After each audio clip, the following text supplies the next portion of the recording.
You ever feel your lungs stop working, not from asthma, not from fear, but from disbelief so intense it turns the air around you into cement? That was me, standing silently in the back of the Helix Dynamics conference room, watching 6 months of my blood, sweat, and sleep deprivation flash across the screen. Slide after slide of my architecture, my breakthroughs, my late-night logic puzzles, and not one mention of my name. It was like watching a stranger accept an award for a book you wrote, and there stood Greg Langston, my manager, his chest puffed like he'd coded it all himself. As you can see, our team at Helix has developed a groundbreaking solution to Meridian's logistical dilemma, he said, gesturing to the crowd, conveniently skipping over me. That was the moment something inside me cracked. Not loudly, not with tears, but a quiet, surgical snap. Like a wire that had been holding everything together just gave out. Damn, why name's Celine Carter. I'm 36, senior systems developer, and until that morning, I believed that brilliance, effort, and loyalty were eventually rewarded.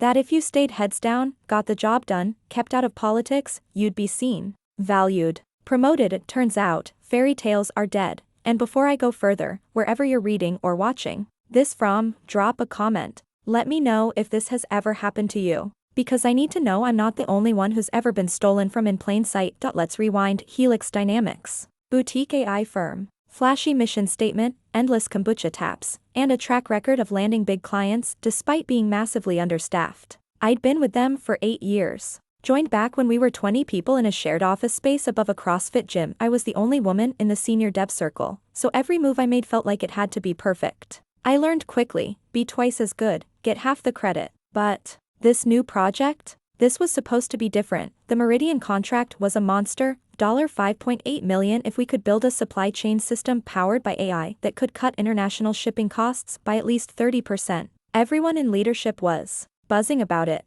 until they actually saw the specs. Too complicated, too ambitious, too much liability. Greg tossed the project file at me during a Monday stand-up like it was garbage. Celine, see if you can untangle this mess. I'll never forget the smirk he gave, like I was the sacrificial lamb. Like he expected me to fail, but I didn't. I lived that project. Cancelled plans. Slept in the office. Missed my goddaughter's recital and my brother's engagement dinner. I worked through a chest infection that made me cough up blood into tissues I hid in a drawer. No PTO. No sympathy. Just the promise that this would change everything if I pulled it off. And I did. I cracked the core algorithm at 2:17 a.m. on a freezing Wednesday morning. Alone, in the glow of dual monitors, hair tied back with a USB cord. When I saw the simulation results, I called my mom, whispering, I did it. I actually did it. She didn't understand the code, but she understood the tremble in my voice. They'll have to see your value now, honey, she said. 2 weeks before the pitch, the weather started to shift. Greg began scheduling prep sessions about the Meridian presentation without me. Darren Rhodes from BizDev started casually swinging by my desk, asking oddly specific questions about logic branches he'd never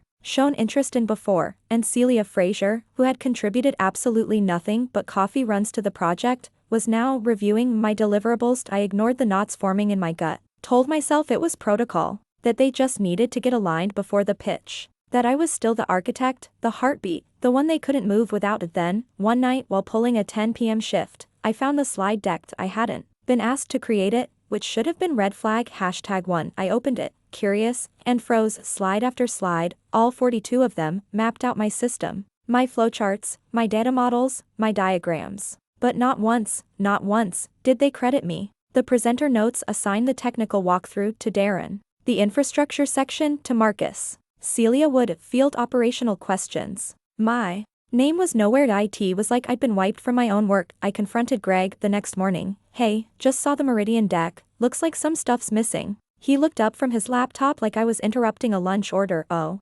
yeah. We decided to keep the presentation more client-facing. Too many details bog it down. You know how it is. No mention of who built the system. He shrugged. You're on the internal reports. You know we appreciate you, Celine. I walked out of his office holding back the scream clawing at my throat. The day of the presentation felt like watching someone else's movie, except I'd written the script. They nailed every detail I had spent months perfecting. The logic, the architecture, the simulation results. And the client was eating it up, applauding, nodding, shaking Greg's hand like he was some visionary. I stood in the back, breathing in wet cement. Afterward, Greg slapped Darren on the back and said, couldn't have done it without this guy. I left before the celebratory lunch. That night, I went home and didn't speak to anyone. Not my mom, not my sister, not my dog. I sat on the floor with a cold cup of tea and stared at nothing. The betrayal was clinical. Clean. They'd stolen my mind and sanitized it of me, but something else was boiling underneath the heartbreak. Clarity. They weren't going to give me a seat at the table, so I'd build my own table. For the next 3 months, I documented everything: emails, commit logs, timestamps, draft files. Every version, every line of code authored by me. I saved everything externally. I also started building a prototype, my prototype, under a new name, NovaChain. A leaner, more powerful version of the Meridian system, minus all the corporate bloat. Quietly, I reached out to a few trusted contacts. Small manufacturers, supply chain consultants, logistics investors. One of them, an angel investor named Shira Lee, replied with 6 words that changed my life: "When can I see the demo?" Fast forward 18 months. NovaChain now powers the shipping systems of 3 major regional firms. We're expanding into warehousing next quarter. I'm the CEO. My name is on every line of documentation, every patent, every deck. Last month, we signed a 7-figure partnership deal with Meridian. Yes, that Meridian. It turns out, they didn't renew Helix's contract. The original system proved too rigid, too overpromised, too poorly supported. Meridian's director told me, "We were impressed by your agility. Your name kept coming up in our research." I just smiled. I never got revenge in the traditional sense. I didn't sue Helix. I didn't call out Greg. I didn't send a scathing email or name drop my betrayal online. I just outbuilt them. And when I got the congratulatory email from Greg last week, saw NovaChain's announcement. Impressive work. Let's catch up sometime. I laughed so hard I nearly choked on my latte. Funny how people always find a way to reach you when you finally become visible. To anyone out there stuck in the shadows, building miracles in silence while someone else takes the bow, don't let it break you, let it teach you, let it free you, and when you're ready, build something so undeniable, they'll have no choice but to see you, this time, on your terms. People think revenge is loud of fury and slamming doors and fiery takedowns. Mine was a whisper. A fingerprint left on every server line, a receipt tucked in every version history, a strategy folded in silence. While Greg and the Helix team rode the wave of their success, I worked at NovaChain. Didn't start in some flashy startup incubator. It started on my living room floor, coffee-stained notebook pages fanned out like puzzle pieces. My black cat, Orbit, curled by my laptop like a silent witness. The first thing I did wasn't code. I wrote the why. Why I was doing this. Why it mattered. Why I would succeed, because I needed to see it. To believe it again. I was so used to being the ghost behind other people's glory that I almost didn't believe I had the right to build something with my name on it. But that belief, once fractured, started to sharpen into resolve, into something unshakable. I didn't leave Helix right away. I stayed long enough to learn everything I could about what they weren't doing, where the blind spots were, what their clients were complaining about, what problems were always deprioritized because no one had the guts or skill to fix them. That was the gap I'd build into an empire. Meanwhile, my nights became blue-lit marathons. I refined the logic engine, building an adaptive neural layer that Helix's system could never support. My model didn't just optimize logistics, it learned in real time, adjusted to weather, port delays, supplier reliability, a living network, and slowly, NovaChain was born. I filed the LLC under a shell name,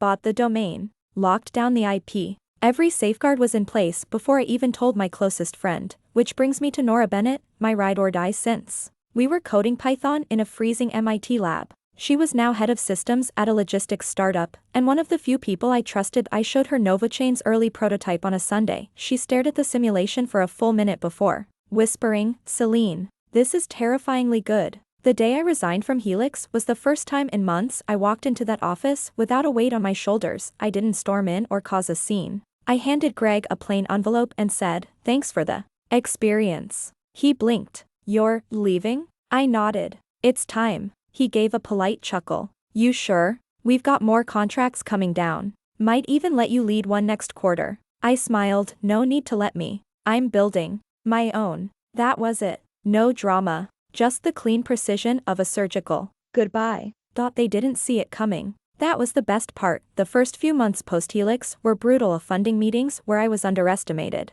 Investors who said the tech was too complex for a solo founder. Advisors who subtly suggested I bring in a male CTO for optics. But I remembered who I was. I remembered coughing into tissues while coding breakthroughs that saved a Fortune 500 millions. I remembered that damn slide deck, my name erased. So I said no to the doubters. Built lean. Hustled smarter. The first Client to say yes was a mid-sized seafood logistics firm in Vancouver. They were drowning in delays from port bottlenecks. I ran a demo of NovaChain's AI load balancer and their CTO's jaw hit the table. "You can do that in real time?" he asked. I smiled. "Already did. We signed within a week." Word spread quietly, efficiently. NovaChain began replacing Helix systems, one by one. Not exactly 1 year to the day after I quit, I got an email from Helix, subject line, consulting opportunity, time sensitive. I almost deleted it on site, but curiosity got the better of me. Greg wanted to discuss strategic collaboration on a project for a new pharma logistics client.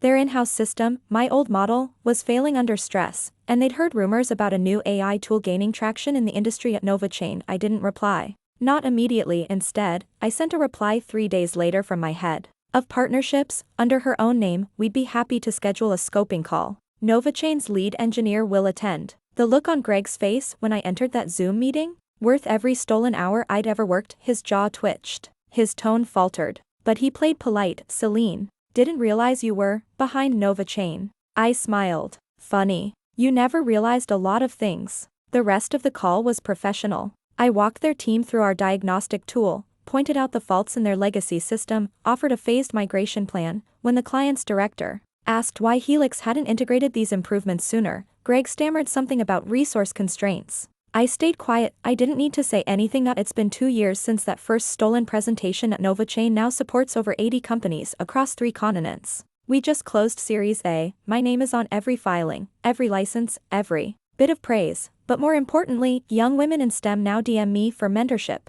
They tell me they saw my interview in TechFront, that they heard what happened at Helix and stayed in school because they realized they weren't crazy, that sometimes it's not your work that's broken, it's the system. Success didn't come with a confetti cannon. It arrived in the form of silence, the kind of silence where clients stop asking questions because they trust your system blindly. Where systems run so smoothly, the only emails you get are "thank you" and "can we scale further?" It was the best kind of praise, uninterrupted results. I walked into NovaChain's new office on a rainy Thursday morning. Industrial windows, white boards lined with scribbles, my small but fierce team chugging lattes and solving real-world problems like it was nothing, and I just stood there a moment, soaking it in. No one was yelling over me. No one was taking credit. There was no ceiling anymore. When Wired reached out for a feature piece, I almost said no. I turned down a dozen interview requests already. Founders loved the spotlight, but I loved the work. Still, something about this one felt different. The journalist, Corinne, had done her research. She mentioned the original Meridian breakthrough in the interview brief. "I know your name wasn't on the original Helix deck," she wrote, "but that algorithm changed the industry. Everyone knows now." I said yes, and when the story dropped, the mind behind the chain, how Celine Carter built the system her industry stole, something shifted again. Suddenly, I wasn't invisible anymore. Emails poured in from women in tech, from exhausted engineers, from students in India, Chile, Turkey, people who had lived the same betrayal. Some had left the industry entirely. "Your story made me open my laptop again," one message read. "That one stayed with me." So I started a mentorship circle, quiet, small, invite only. I didn't want clout chasers. I wanted the ones still quietly breaking their own ceilings. We met once a month over video, sometimes with wine, sometimes with whiteboard sessions that we shared battle scars, but more than that, we planned legacies, because once you've clawed your way out, it's your responsibility to lower a ladder. 6 months later, something surreal happened. Helix Innovations was acquired. Poor performance, outdated systems, unsalvageable contracts. One of their largest clients, yes, the Meridian Group, had jumped to NovaChain last quarter. I didn't gloat, but I did read the acquisition notice with a glass of wine and the softest smile. The part that got me?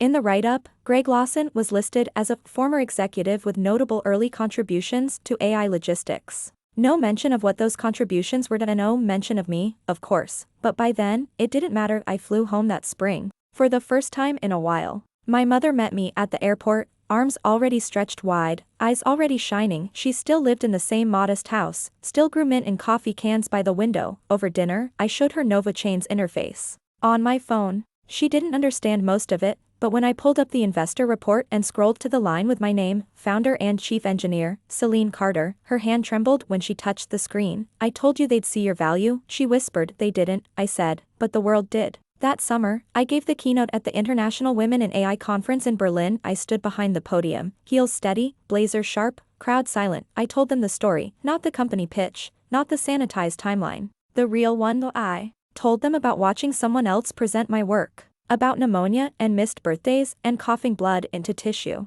About building Nova Chain in my living room. About walking into a Zoom call and seeing my old boss blink like he'd seen a ghost, and then I told them about the future we were all building. Point 1, where no one would have to code in the shadows again. The applause didn't stop for a full minute these days. I don't write every line of code. Nova Chain is global now. We have satellite teams in Seoul, Amsterdam, Nairobi. Our AI is being tested in emergency medical delivery systems, not just supply chains, but every update still runs through the foundation I built. My hands may not type every command, but my fingerprint is on everything, and now, when I look in the mirror, black hair framing a face older, wiser, I see someone I fought like hell to become, not bitter, not angry, just finally, fully, whole.